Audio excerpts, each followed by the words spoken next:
this is really the last.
To working with big brands like Coca-Cola. We work with Coca-Cola on some innovation projects.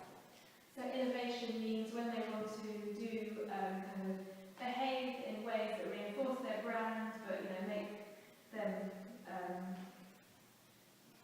build their awareness in different ways. And we had an idea of creating a kind of outdoor installation made out of Coca-Cola bottles, which would have plants in them, and it would create a living plant wall. So it was all sort of a way of recycling.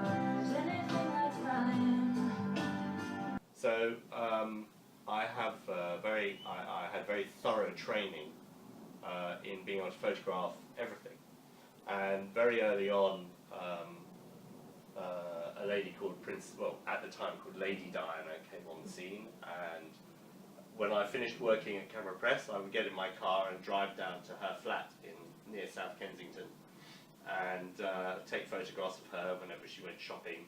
So I became a sort of like, a very young paparazzi, photographing the lady who became Princess Diana, who married Prince Charles. And I enjoyed it so much that I decided I would leave Camera Press and specialise in photographing the British royal family, which is what I did. And I went freelance, and I worked for myself as a photographer. And in those days, you had the choice of taking pictures in colour or in black and white. Colour pictures were done on colour transparency. Obviously this is pre-digital, pre-everything, for nearly 20 years. And I worked for predominantly agencies in Paris. So I worked for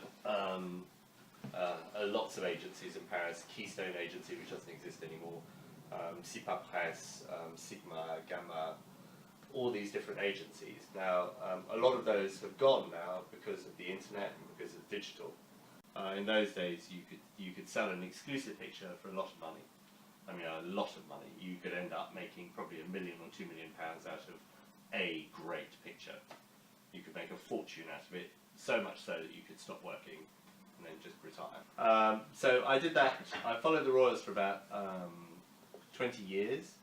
I was published in pretty much every single magazine you could think of, including Time, Life magazine, Newsweek, Paris Match, Oggi, Bunter in Germany, all of them. I have covers on pretty much every single magazine. And then Princess Diana died in Paris. And I thought, when you think your business is dependent on one person, because you could photograph all the others, the Queen Mother, Princess Margaret, Prince William, Prince Harry, nothing like that could ever die. But then she did, and then basically my business was like, pulling a rug from underneath it, disappeared like that overnight. I had nothing to do Interviewed by this company, by the bosses at this company, and I bullshitted like a professional. And they asked me, can you do this? I said, yeah, absolutely. I know all about studios. I know all about this. I know all about that. And they took me on and they paid me quite well. And I worked, for the first time in my life, I worked in a corporate environment in an office. And as a photographer who traveled to like 80 different countries around the world for 20 years, I hated it with a vent. I hated being in an office. Could not stand it. But I put up with it, and I worked there for 4 years, and I opened 17 studios for them, for this beautiful house. And we didn't have enough money to decorate it or anything, so we called it, l'expression en anglais c'est shabby chic. Alors c'est chic, mais c'est pas très, it's a bit, so anyway, we ran our studio, and people came to our house. And they loved it, and we took beautiful pictures like this of their children, and they told their friends, and we got their friends from, you know, some of the most expensive parts of London to come to our house. And why things are expensive, you know, you could say that taking a picture like that and actually making a picture like that doesn't cost £685, but everything that's behind it contributes to difficult, but really, really good. Because especially we recently we hired a marketing company, a PR company, to help us because we're very quiet about what we do. You know, we do lots of fairs and shows and things where we show our pictures. Creating events. Ah. Well, that's really interesting. So there's a lot of we had customers who do that, and they're very successful. Fashion, Yeah.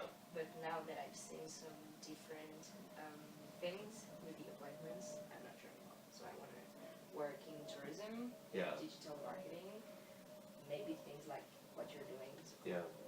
I don't know.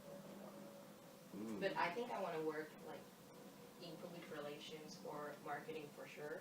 But I'm not sure about the sector anymore. Oh dear. Yeah. That's a difficult one. Yeah.